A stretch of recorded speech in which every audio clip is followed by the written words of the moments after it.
Tonight, we're going to start out with an audio clip. Here we go.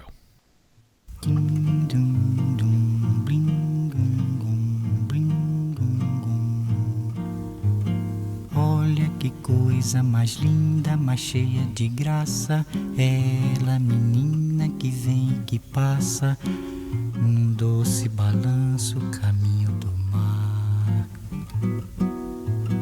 Moça do corpo dourado do sol de Ipanema, o seu balançado é mais que um poema. É a coisa mais linda que eu já vi passar. Ah, porque estou tão sozinho. Ah, porque tudo é tão triste. This new sound filled out the smoky bars and venues of Rio de Janeiro. Maybe, as legend has it, an American A&R man happened upon it, or perhaps U.S. jazzers came and jammed. Regardless, by the time Getz and Gilberto arrived in 1964, America was falling for bossa nova.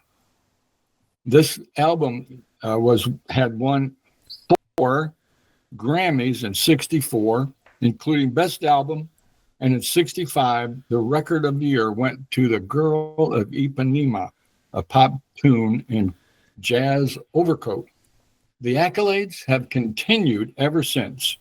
They have remained a fixture of greatest album lists, and alongside Kinda Blue, Take 5, and Giant Steps, essential to all serious jazz collectors.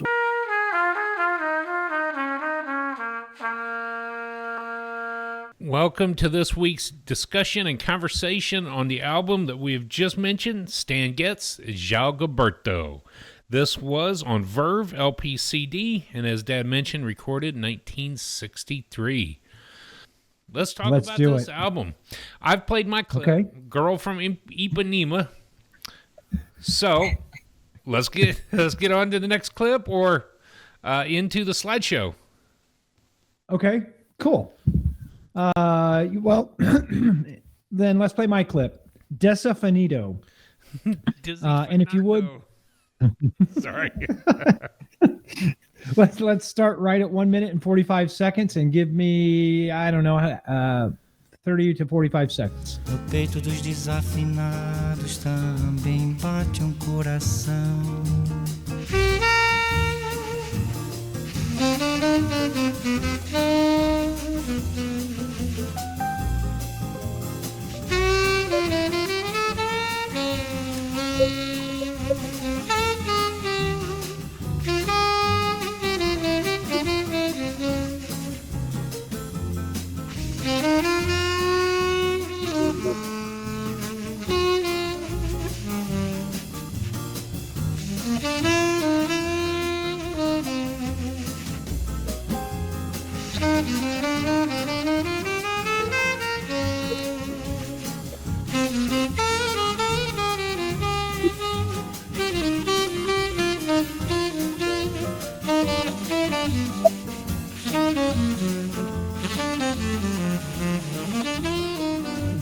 So much I heard in that solo. Right? That was so awesome. All right. He's got an unmistakable sound to his sax. He plays the tenor sax. Stan Getz plays the tenor sax. We got João Gilberto there on the guitar. I just wanted to highlight a little bit of Gilberto's vocals at the beginning of my clip and then move into Getz's solo. You know, we've talked about Stan Getz before, West Coast Jazz, back in episode 38. And what a beautiful album West Coast Jazz is. But for me, this doesn't get any better. For me, here's what I'm going to say. For me, if Getz wasn't on this album, I'm not sure I would have enjoyed it as much. Getz made this album for me. So I wanted to highlight him in my clip. I do agree with that. Mm-hmm. I definitely agree with that. And I keep teasing because the first time I ever heard this song, I was watching a video of Dizzy Gillespie, and he always jokes and says it's Dizzy Fernandes. And so I laugh about that. But listening to Stan play this solo and play this song, It is the iconic sound of Stan Getz. The tenor sax through this whole thing is Stan Getz. And Matt, I agree with you. After listening to some other Zhao's stuff this week, I may not have really enjoyed this album as much. It's not my flavor, but Stan Getz is. And, of course, we did the West Coast Cool not long ago. And so you're used to that cool sound jazz, that West Coast jazz. But then it gets blended with what I think is this most amazing guitar. It really is. You need to set your mind up for that guitar. So, Dad, your thoughts on that one, or do you want to get to your clip? Yeah, I didn't pick that, but I agree. The tone that Stan has, the softness, he's not trying to force it. You could hear a voice. You could hear a voice coming through it. So, yeah, I like that. Yeah, I liked it. Corfadado as my clip. And let's play like the first minute, and then I'll give some comment. Quiet nights of quiet stars, quiet chords from my guitar, floating on the silence that surrounds us. Quiet thoughts and quiet dreams, quiet walks by quiet streams, and a window that looks out on Corcovado. Oh, how lovely.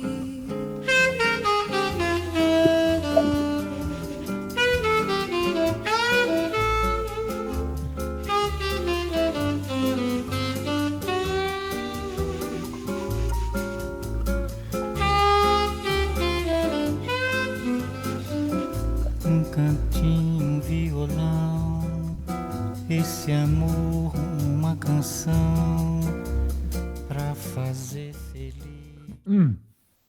So that's, you understand the reason I picked that. The words, the lyrics on this song are so moving. It's poetic. I looked up what Corcovado is about. There's a granite mountain, a pillar kind of thing that's like 2,300 feet above sea level. And at the top is the Jesus, the statue of Jesus, who stands big and bold with his arms outstretched. And the picture that we have with this song, besides it being mellow and moving and emotional, is that they're looking out the window at Corcovado and seeing Jesus. Corcovado. there you go. Yeah, Corcovado. So that's part of the reason I picked this song. And I'm sure our listeners will appreciate. Look up the lyrics Yeah. to see what really they're all about. Well, and the subtitle of the song is "Quiet Nights of Quiet Stars." But man, I'm glad you rabbit holed down what Corcovado was, because so it is the pillar that he's standing on. Is that Yeah, right at the top of it. They built it right on top of it. of Corcovado? And the word Corcovado means, for whatever means in English, hunchback. Huh. Yeah, Interesting. yeah. I don't see a hunchback, but I mean, it stands just as tall, 2,300 feet tall, Wow. and Jesus on top of it. So pretty cool. Yeah, that's Yeah. awesome. Question for you. Do you want to hear Astrid Gilberto's singing on Girl from Ipanema? Or was that suffice to hear her voice right there? Because I think as one of the members of the group, to hear her voice is so crucial. I don't know how many people really listen to Zhao singing that song, but in my head, it's not him. Anytime I hear that, it would be her. So I just want to throw that question out there. Yes, What? please play. Yes, please play it. All Yeah, right. please. Ipanema goes walking, and when she passes, each one she passes goes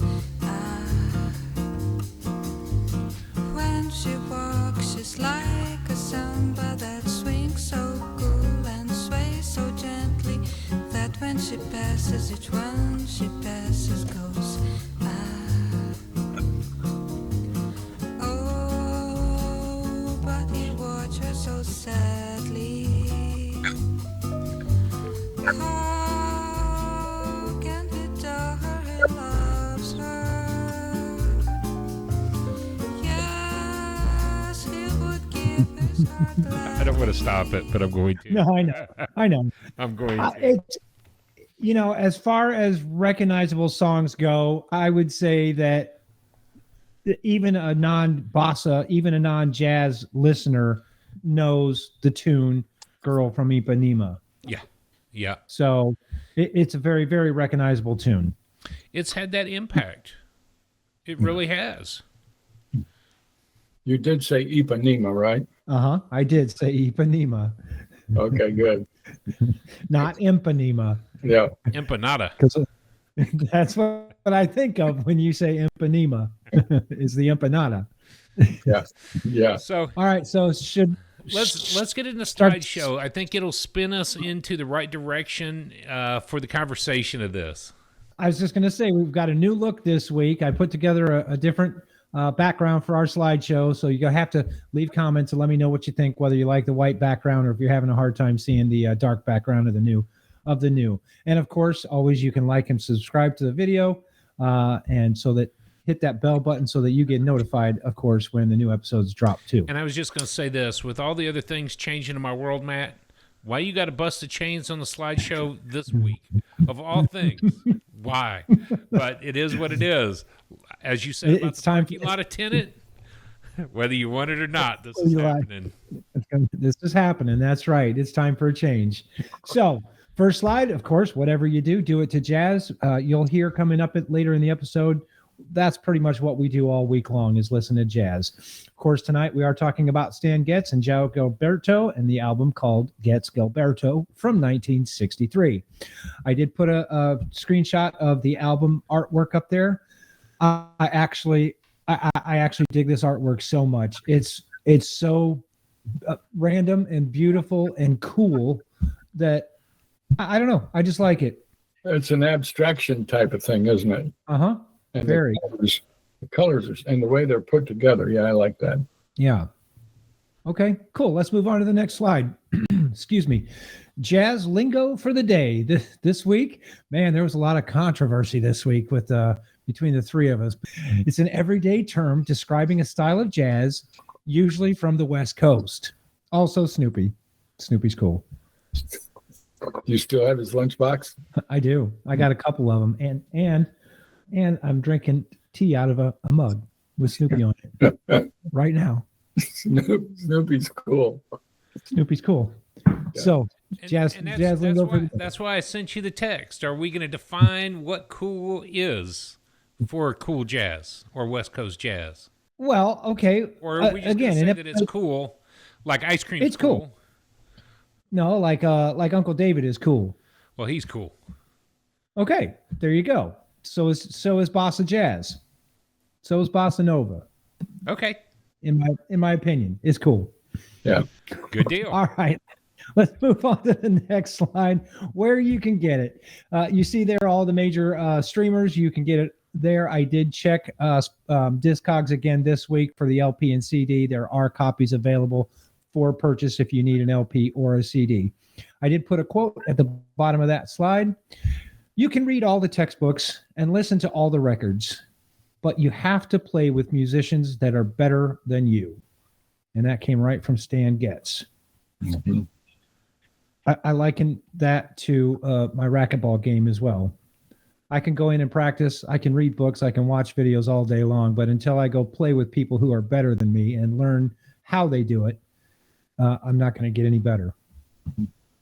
So, Drew, play with better musicians than you to get better.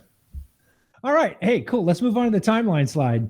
In 1927, this was hard for me this week because there are two main artists, Getz and Gilberto, and I should have probably covered Gilberto a little bit more than I did in the timeline. But again, Getz was born in 1927. He and João introduced bossa nova to jazz in 1958. In 1964, this album was released, and then in 1965, it won the Grammy Award. Then in 1966, Getz Gilberto 2 came out, which happened to be the live album. Cool. Let's move on to the next slide. And we'll get into the discussion right here on the Gets Gilberto slide. Some of the influences that I found, there's not a lot of information on João that I found. I don't know. Maybe you guys found other influences. So I picked Brazilian music. And then, of course, Stan Getz, one of his main influences was Lester Young on the sax. So what other influences did you find? I didn't write a name down, but I thought there was somebody from Brazil that impacted Getz. But I don't remember that, though. I didn't write it down. Okay. Drew, any others that you found? No, he talked a lot about Lester's style, and as well, I believe it was Coleman Hawkins that sat to his other side. There was a lot of reading I did this week about all of those tenor players of the time. Everybody pulled similar styles, with the exception of Stan, who did take a lot of his liking to Charlie Parker. So he played Parker early on. Of course, one of his albums was Opus de Bop, which was Sonny Stitt, Fats Navarro, Kenny Durham, Bud Powell, Hank Jones, and Max Roach. So he had taken some inspiration early on from Parker, but chose to follow the Lester Young style and the beautiful, soft melodies. Yeah, cool. So the discography for Gets Gilberto, there's this one, and then there's the live one. I didn't find any other discography online. Maybe I didn't dig hard enough, but all I could find was this one. The Best of Two Worlds they did together in 1976. Female vocalist on that album was actually not Astrid, but João's wife. So the Best of Two Worlds from 1976 was the other album. João's his new wife. His new wife, yes. Okay. I didn't have her name written down, but they did that album together. They played together for 12 years plus some. A lot of live stuff happened, a lot of mix, but it seems like the Discog is absolutely right. This one, the live one, and then the Best of Two Worlds. And I'll get into some of the things I found about the first album as we get into this later. So cool. The genre that's listed, of course, it's jazz and bossa nova. Cool jazz.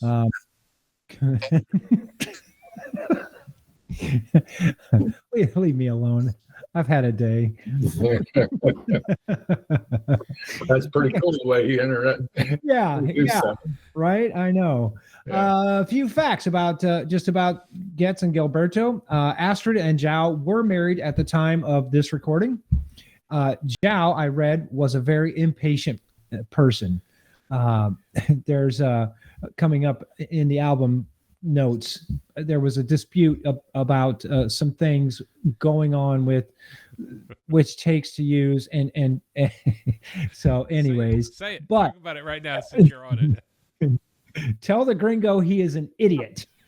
he told Jobim, the piano player and part producer, tell the gringo he's an idiot, because he was just so impatient about picking takes. And I'm sure Stan Getz wanted to listen to every take 50 times to pick the best one. And Gilberto just said, just tell this guy he's an idiot. Just pick one. And Jobim translated it. João really likes playing with you, Stan. That's what he said. Yeah. I thought that was hysterical. So, João is called the father of bossa nova.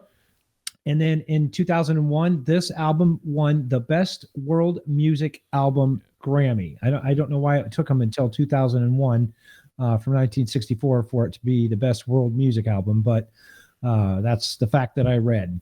So on the Gets Gilberto album itself, Astrid is not a professional singer. That blows me away because her voice is so pure. It's so clean. I don't know how many takes they did, but for me, her voice is like butter. And of course, we talked about them disagreeing on which take was best. Tell this gringo he is an idiot. And then the last fact that I have, Ipanema is a neighborhood on the south side of Rio de Janeiro. So it's south side neighborhood. And then tell me what Ipanema stands for. translated like dirty water or dirty pond. Stinky water. Stinky water. Okay, so it's the stinky water neighborhood.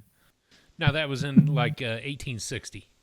That's where it was why it was discovered. It's stinky water area. Or what I think about is Okay. Nasty pond water. Don't go swimming in the pond down the end of the street because that's nasty water in there. Yeah. That's what it sounded like it was translated to. Ipanema. Cool. 6 degrees this week was fairly easy. Stan Getz played a lot with Jerry Mulligan, and of course Mulligan played with Miles Davis. Did you find anything for Gilberto? I didn't. I didn't take either. a look because part of it was I listened to some of the other Zhao's work and I was just not moved by it. I love the guitar. Right. But you got to be in the mood for his quirky singing. And I was just not this week in the mood for it.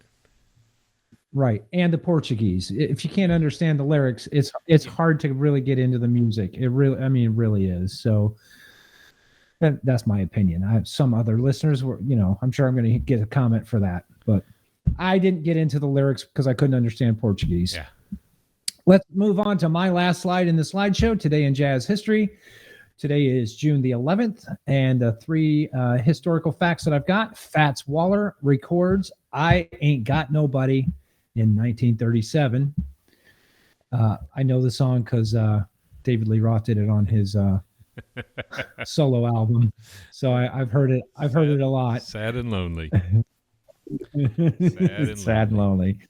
Yep. Tribute to Bill Evans was recorded in 1981 by George Shearing. There were several other names to that recording as well. I just didn't type them in the slideshow, but George did a tribute to Bill Evans in 1981. Drummer Shelly Manne was born in 1920 in New York, New York, and that just reminded me of the. Yeah, just I don't know. I just thought it was a cool fact, so I put it in there. By the way, excuse me, but by the way, did Stan Getz die June the 6th of 91?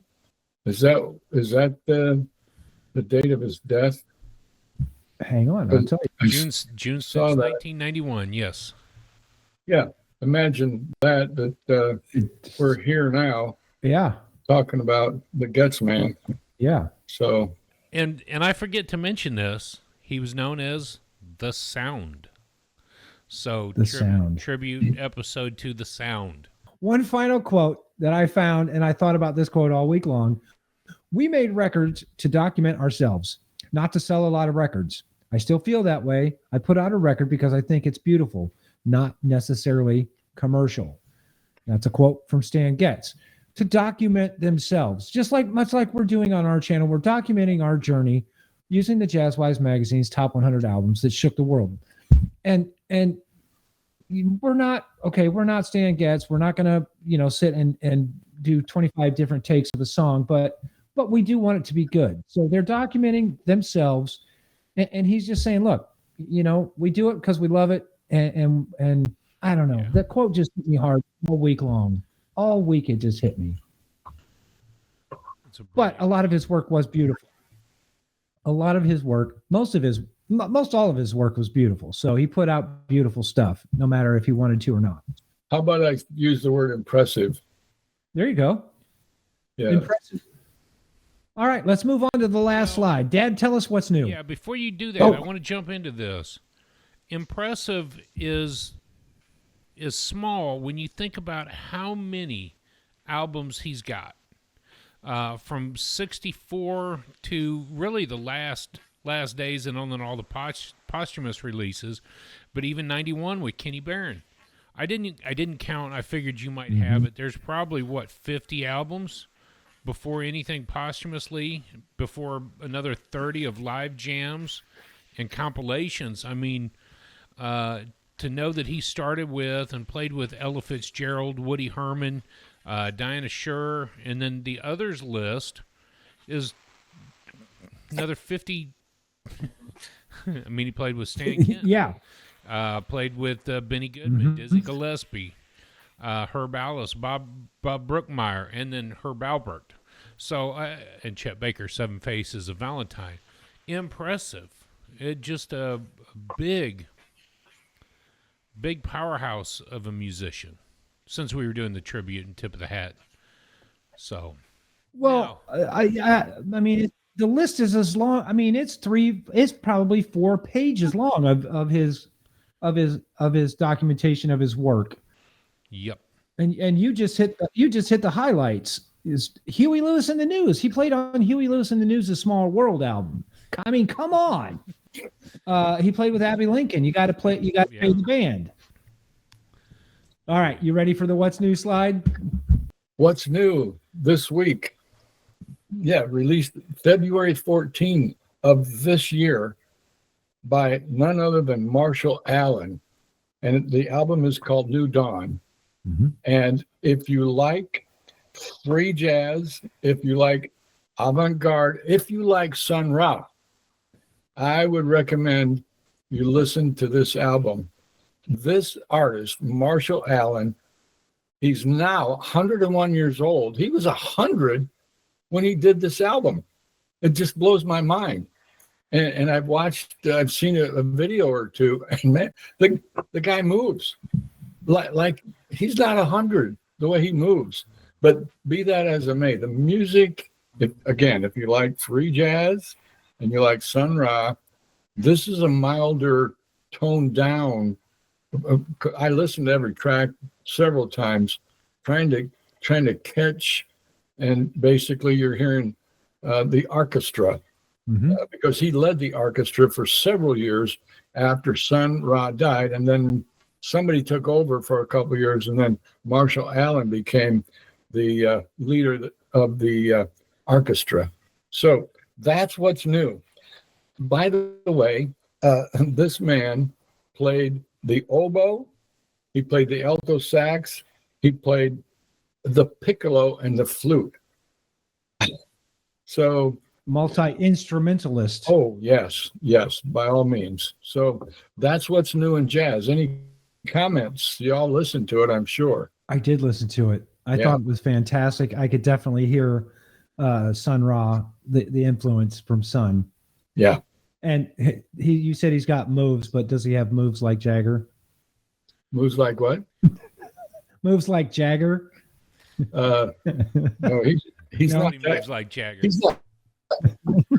he's not that cool, but Okay. he is cool. All right. Okay, cool. Yeah, thanks for bringing that to our attention. But you guys had a chance to listen to some of the music. I think you were saying that. Mm-hmm. Okay, so all right, let's talk about the album. What do you say? Let's talk about Getz Gilberto, 1963.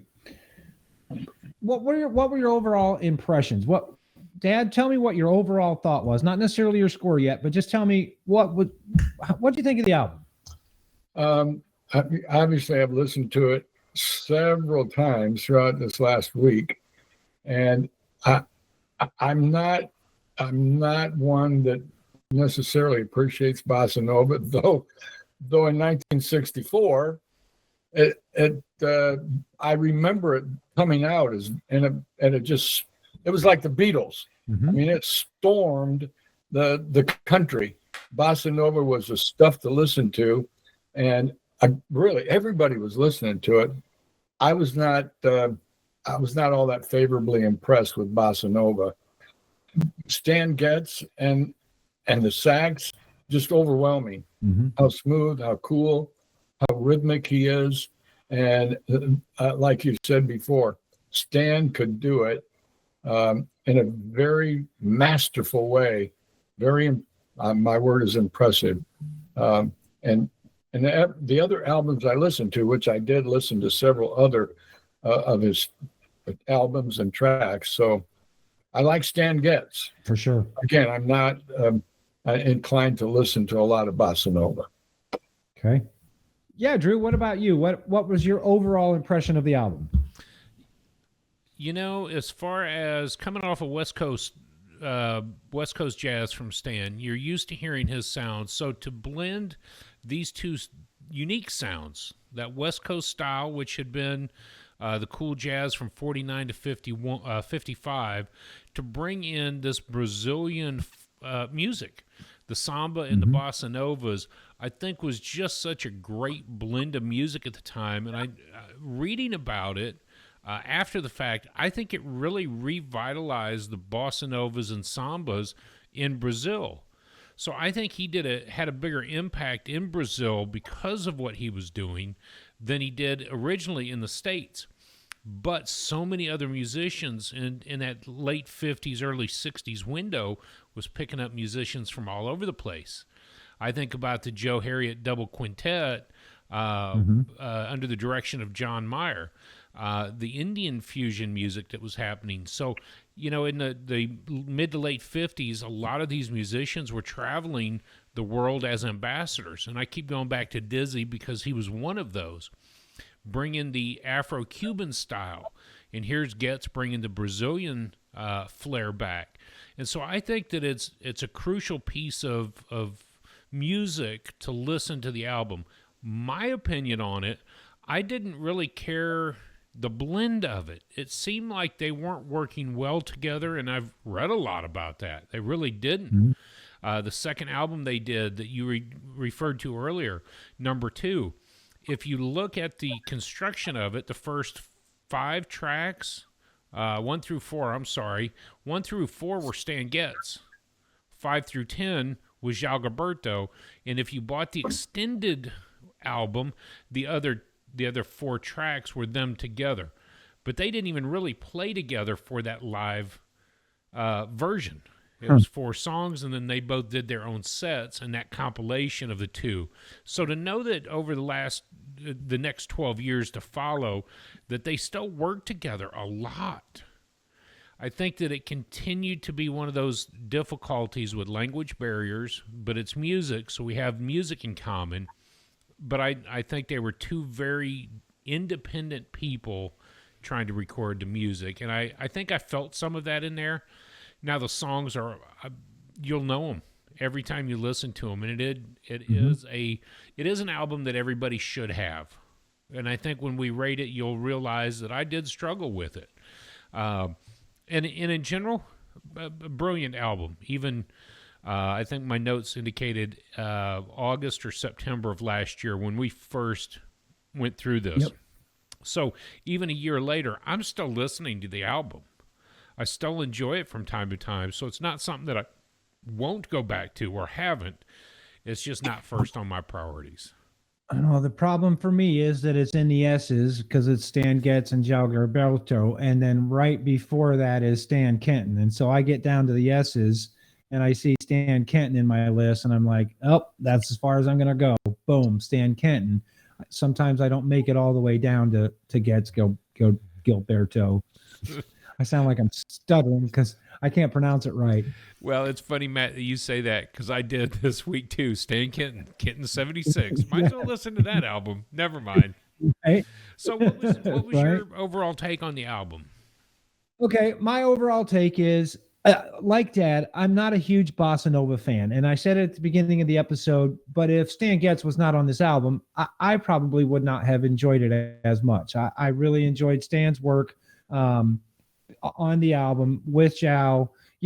We're coming out of the hard bop era from 55 to 60. The hard bops, Stan never played hard bop. He was a West Coast guy playing cool jazz. Coming into the 60s, into the free and the avant-garde era, again, he's outside of those eras. But what I find interesting is you've got rock and roll coming up on your tail, and you need to change jazz just a little bit to keep people listening to jazz. You got the Beatles. You've got the Rolling Stones. You've got Elvis is still big. You got rock and roll on the heels of blowing up, and you got to change jazz just enough to keep these jazz listeners interested. And like Dad said, the bossa nova just kind of blew up. I mean, it was just huge. So those facts right there all help me determine what my score is. I mean, I don't know. I'm not sure I'd recommend this album for a first-time jazz listener. You'd have to have a few weeks under your belt of listening to music for me to be able to recommend. And this album. I've been thinking about this. I sit down and look at our episodes over and over and over again as I cut them, and I keep coming back to this. Why wouldn't I recommend it to a first-time listener?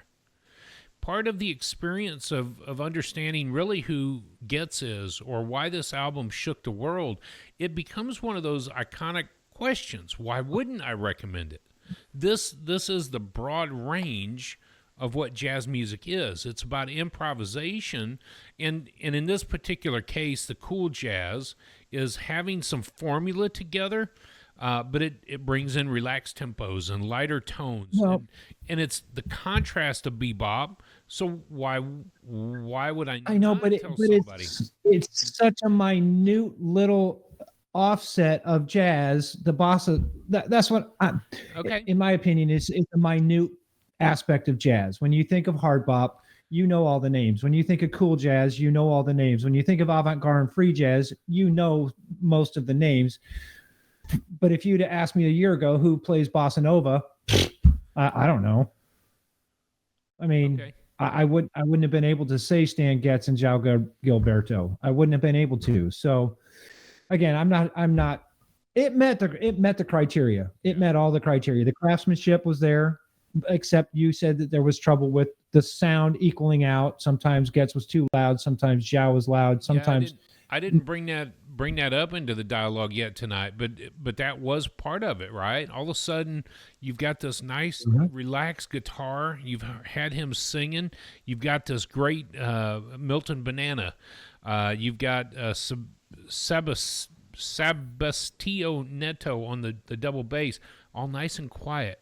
And then when Stan starts to play, it's like overpowering, and then he'll settle back in. And so, was it an issue with the producer or the sound? I think it was Stan wanting to stand out. I'm tired of listening to this easy going. Let's just play my saxophone. And I think the room was quiet. So creativity and emotion, yes. yeah, the awareness, the awareness, the creativity, the spirit was there. You could definitely feel the bossa spirit. You know, the Rio. I could picture myself walking down a beach in Rio, listening to "Girl from Ipanema."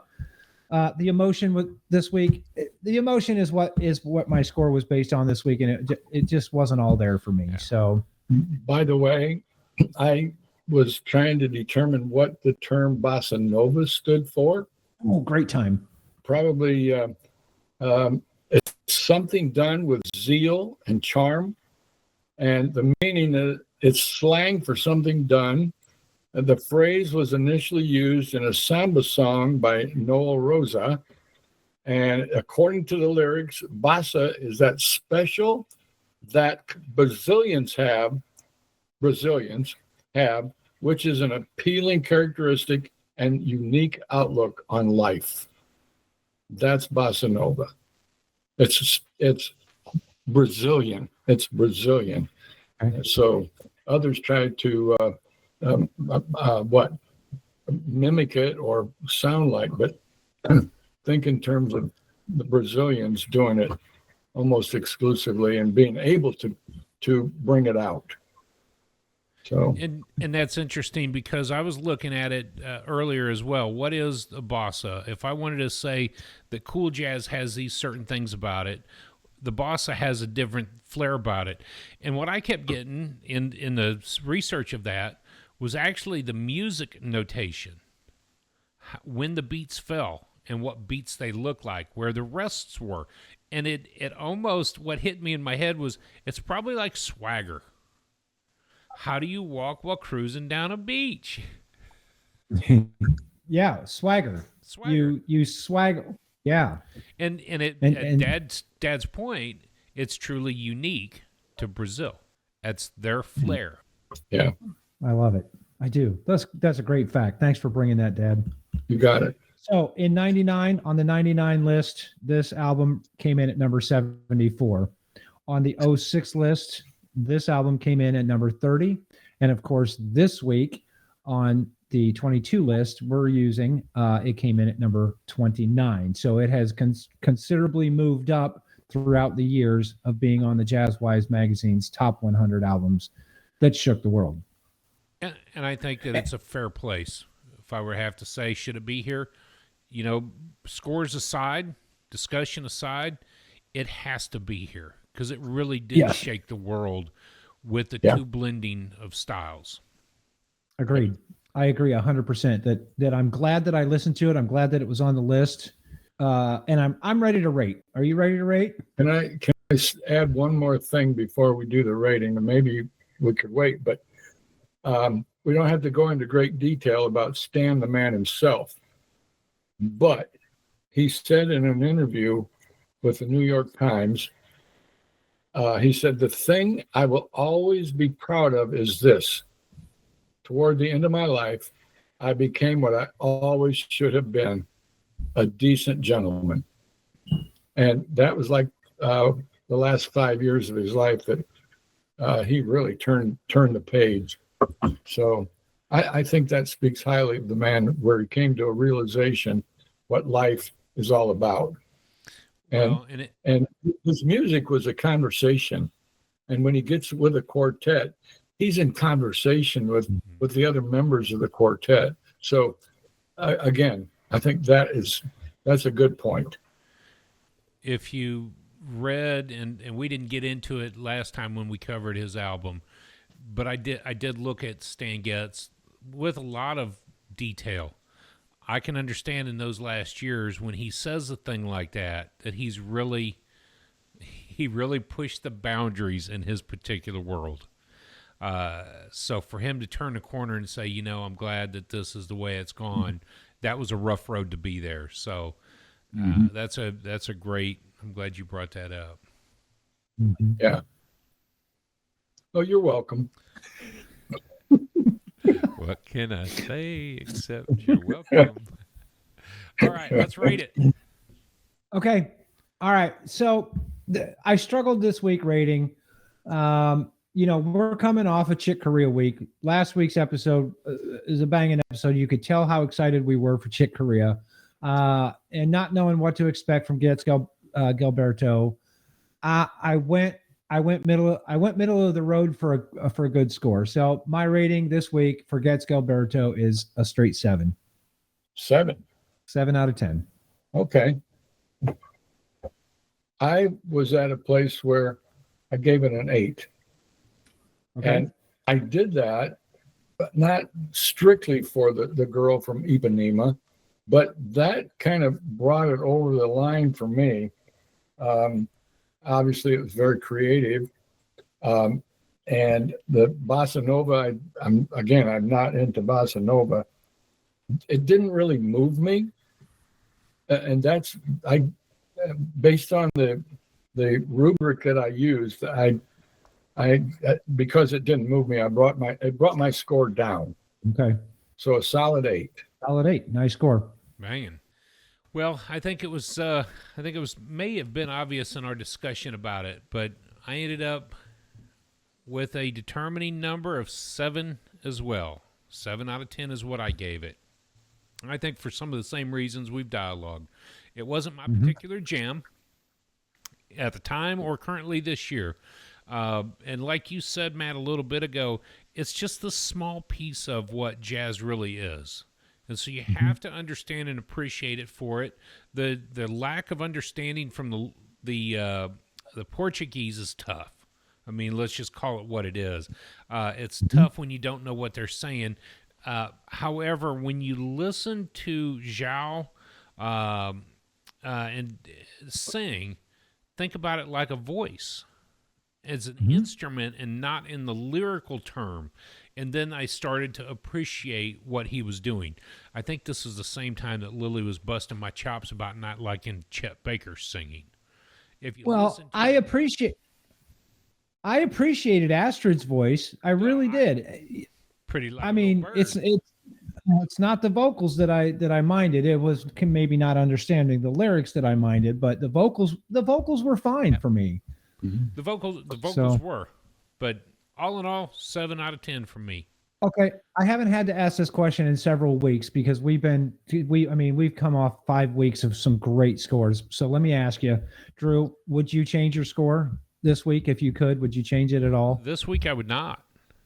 Okay, I would not either. I mean, we rated this album, like you said, August 13th of 2024, so just a little under a year ago, and I wouldn't change it either. I wouldn't. No. I'm going to stick Stick with Now, 7. I will change my score, would change my score for next week's album. But first, we're going to get into our week in music. So why don't you start, Matt? What's up? Oh, well, I had kind of an eclectic week in music anyways. I don't know why, but I got on a Chuck Mangione trip earlier in the week. I didn't have a lot of his stuff in my library. So I went through and I added a lot of Chuck. And believe it or not, the stuff with his brother. Oh man, I kind of fell in love with him and Gap. Him and Gap together. I don't know. I just went on a Chuck Mangione kick for some reason. I can't even explain it. And then, like I said, I'm scrolling through trying to get to Stan Getz, and you hit Stan Kenton, and I'm just like, ooh, there we go. So it was an eclectic week. Now, of course, it's not that I'm forced to listen to Getz Gilberto again, but there were times this week where I felt kind of, I better listen to, better get it in my ear, get it refreshed, and I did listen to it quite a bit, Getz Gilberto this week, but I don't know. It was a great week overall. I mean, the weather's changing. It's starting to get warm here, so we can enjoy the patio a little bit more. And then I'll let Dad tell you about last night, but we had a great time last night as well. So, Dad? But Matt, what about Saturday night? You want to mention Saturday night? You were at Country Heritage Saturday night. Oh, yeah. Hello? Oh, yeah. Oh, yeah. Saturday night. Well, of course. Saturday night, we got the chance to see Lady D perform at our local winery called Country Heritage. It was a beautiful venue. They've got a really nice stage set up. I may have talked about it before, but Gunslinger was out. They performed the snot out of their music. Is a beautiful night, very comfortable at the beginning, and it got chilly towards the end. But man, hearing Lady D play, forget about it. It makes my week. It really does. It makes my week to be able to hear her play. She's one fine drummer, I'll tell you. Mm-hmm. And I mentioned as well, last night we were at the Pearl. It's a venue downtown Fort Wayne it's a building that's renovated for musicians, and we probably talked about it before, but so 14 or 15 of her students came to the Pearl and performed for a large crowd of parents and grandparents and other students. And she had students from 5 years old to, I think, a sophomore in high school. Yep. And so each one of them had their own little thing to do. And a couple of those kids created their own music. And one of the kids had lyrics. Lady D played the piano with this youngster hammering away at the drums. It was so very impressive. So very impressive. So I was so privileged to be there and get to hear Delaney, you're going to say something. Drew, do you remember the piano recitals that Ms. Gershmel used to have? Oh yeah. Yeah. That's exactly what this was. This was a student showcase for the Pearl Arts Academy's teachers to showcase their students. Now, there must be 2 other percussion teachers there, but unfortunately, they each only showcased one student. So each of those instructors only had one student, and Delaney got 15 of her students. She stole the show, basically. Her kids stole the show. It was a Lady D show.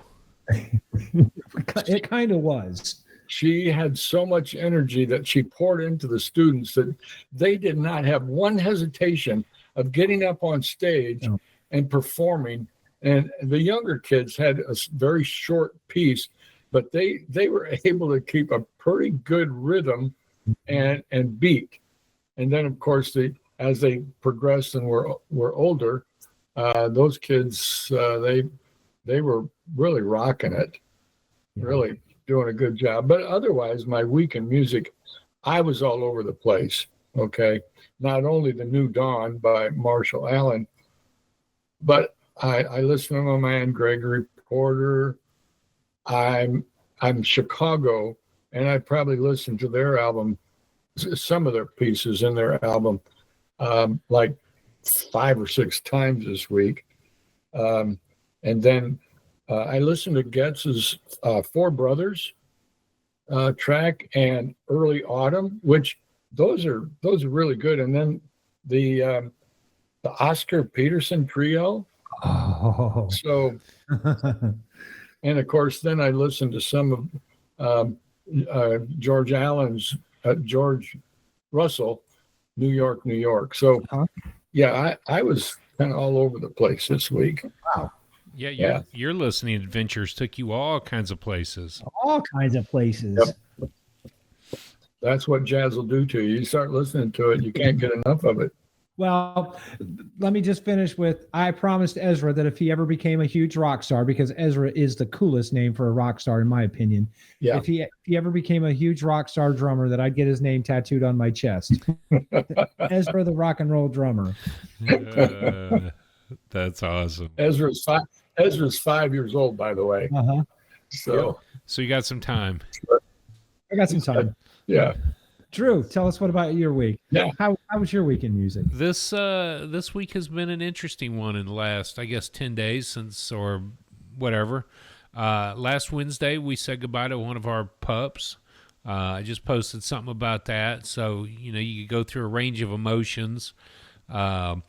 But as far as music, I've ended on a lot of different places. I've been stuck with Clark Terry, re-listening to some albums over and over to listen how he is putting his songs together. And, of course, that led me to this week of listening to Doc Cheatham, who long since a week ago by now, I did a little 5-minute video on Adolphus Doc Cheatham. And that started because Clark Terry's talking to the crowd about how important this guy is, and I don't know his name. 70 years he did jazz music, and he reestablished himself at 70 years old and then recorded 33 albums from 65 to his final day at 92.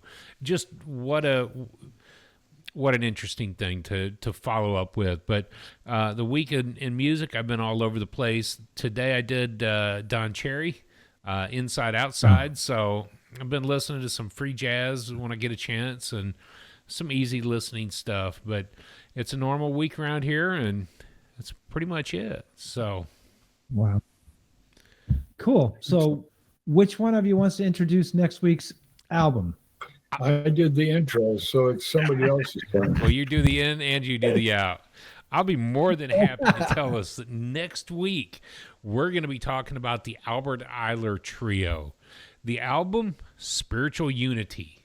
This came out on ESP disc on LP and CD, and it features just the trio, Albert Ayler on tenor sax, Gary Peacock on bass, and Sammy Murray on drums. It was recorded in 1964.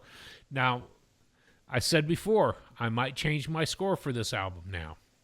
Okay. I begin to understand the avant-garde or free jazz, and I think Spiritual Unity this week is just going to blow my socks off. Now, I still won't listen to Peter Broadsman again, but I'm looking forward to this week. Albert Ayler, Spiritual Unity. I actually am looking forward to getting Ayler back in my ear as well, and kind of being forced to redigest it, re-listen to it, break it down in my brain. I'm looking forward to this week. I listened to some of it, guest this week, and I'm glad you're eager to hear it this week. Yeah, it's like wasabi. You don't enjoy it at first, but come back a week later, come back a year later, come back 5 years later. It may be something that you can digest a little bit better and taste and get. I might need some medicine to help it go down. I don't know what you're talking about.